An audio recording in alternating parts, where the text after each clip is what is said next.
नमस्कार, मैं भोला यादव। आज आपके सामने क्लास 12 की केमिस्ट्री का अध्याय 5 पृष्ठ रसायन लेकर हम उपस्थित हैं।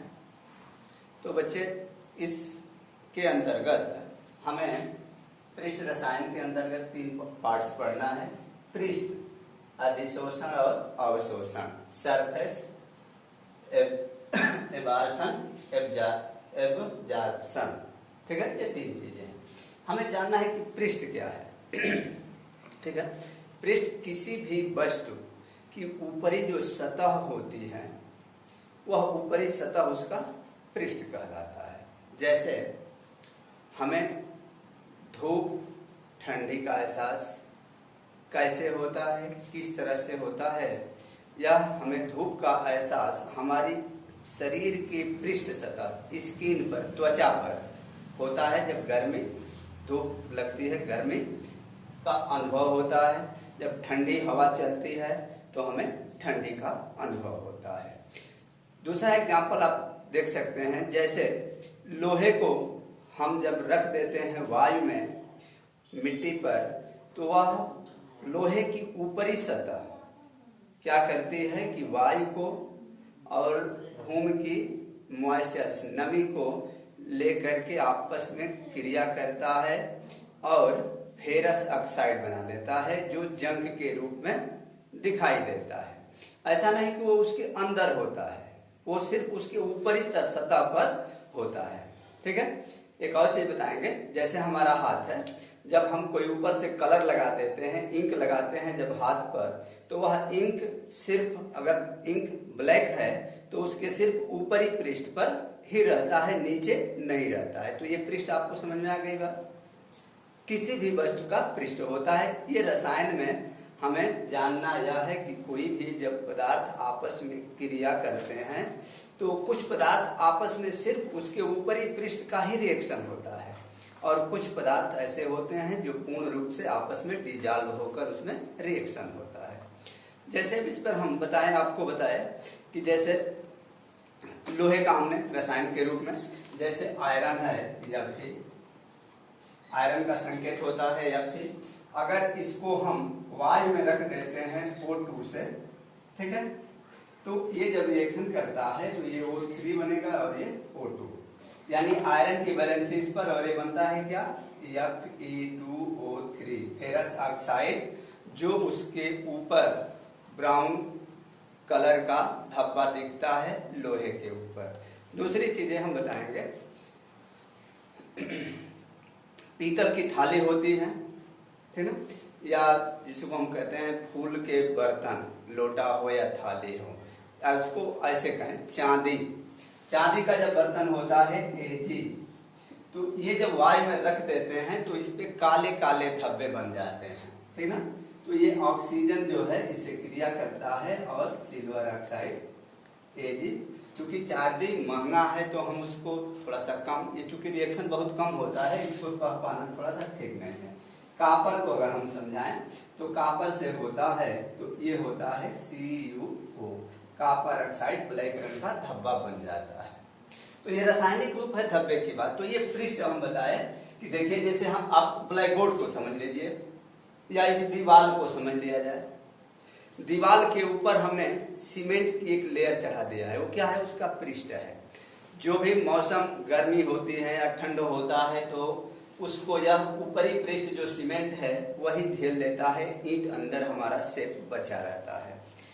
ये हमारे ब्लैक बोर्ड है। ब्लैक बोर्ड के ऊपर जो है व्हाइट बोर्ड लगा दिया गया है, नीचे जो है क्या है, वो प्लाई है, और इसके यह मुलायम है, इस पे हम लिखने का काम कर लेते हैं। तो ये पृष्ठ है। अब पृष्ठ के बारे में आप समझ गए हैं, हमने कई उदाहरण दिया पृष्ठ पर। अब आप समझिए अधिशोषण। देखिए बच्चे, 2 चीज होता है, अधिशोषण और अवशोषण। जो हमने पृष्ठ पर कहा वही बात अधिशोषण पे हम कहने जा रहे हैं।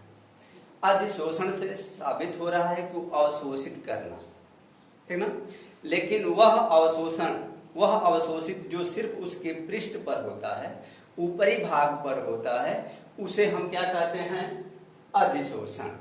ठीक ना।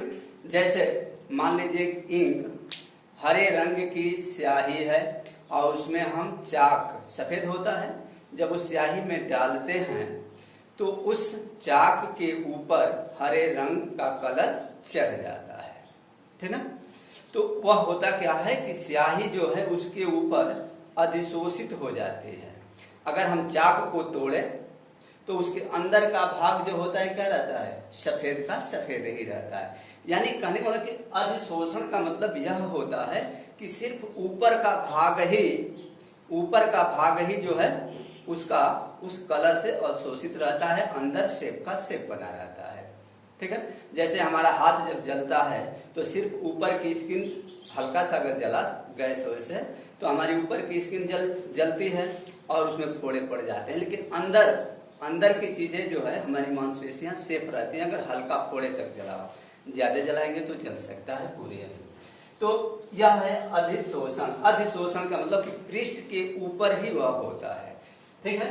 अवशोषण का मतलब होता है कि वह पदार्थ उसमें पूर्ण रूप से उसके अंदर तक घुल गया। जैसे हम छेना की मिठाई बनाते हैं और उस मिठाई को शक्कर में डाल देते हैं, वो क्या करता है कि वो बाहर से लेकर के अंदर तक उस शक्कर को एब्जॉर्ब कर लेता है, वह अवशोषण हो गया। यानी पूरा वह विलयन उसमें समाहित हो जाता है। तो ये समझ में आ गई बात आपको, अधिशोषण और अवशोषण। अवशोषण का मतलब कि पूरा भाग उसको अवशोषित कर लिया। अवशोषित करने वाला जैसे छेने की मिठाई जो है उसको पूर्ण रूप से शक्कर को एब्जॉर्ब कर लिया। कोई भी पार्ट उसके अंदर का खाओ तभी स्वीट और बाहर का खाते हैं तभी स्वीट मीठा लगता है। लेकिन अधिशोषण का हमने बताया कि सिर्फ ऊपरी भाग रहता है, अंदर नहीं। जैसे हमने चाक को स्याही में डाला तो स्याही जो है हरे रंग का लग गया, लेकिन वह सिर्फ उसके ऊपरी पृष्ठ पर होता है, निचली पृष्ठ पर नहीं होता है। इसके दो भाग होते हैं अवशोषण के। एक होता है अधिशोष्य, ठीक है। इसके दो पार्ट्स होते हैं, एक होता है अधिशोष्य और दूसरा होता है अधिशोषक।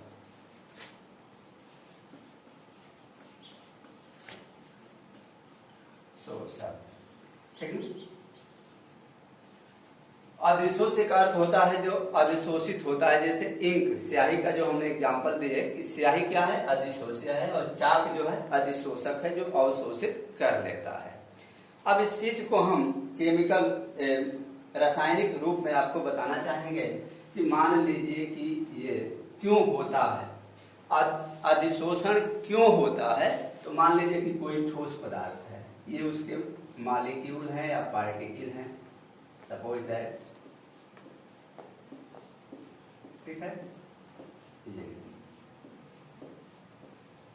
हम जानते हैं कि इन कणों के बीच एक बल लगता है, इस पर ये बल लगा, इस पर ये, ठीक है, इस पर, इस पर, इस पर, इस पर।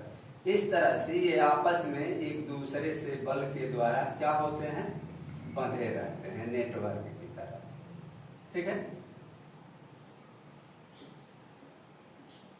ऐसे ऐसे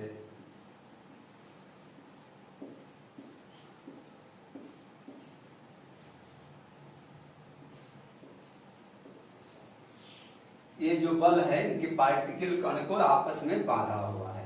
लेकिन जो ऊपरी सतह का है इस कण को तो देखो चारों तरफ से बल लगा हुआ है, इसको बांधा हुआ है, अपने जगह से न इधर न उधर नहीं जा सकते। लेकिन इनको आधा ही बल लग रहा है, इसका ऊपर खाली है, इसलिए कुछ अंश जो है इधर पॉजिटिव बल लगता है और जो कण होते हैं इनके आकर्षण बल के कारण इस पर आकर के वह चिपक गया।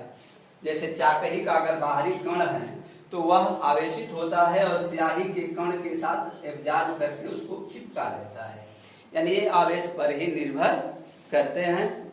तो ये अधिशोषण अवशोषण, ठीक है।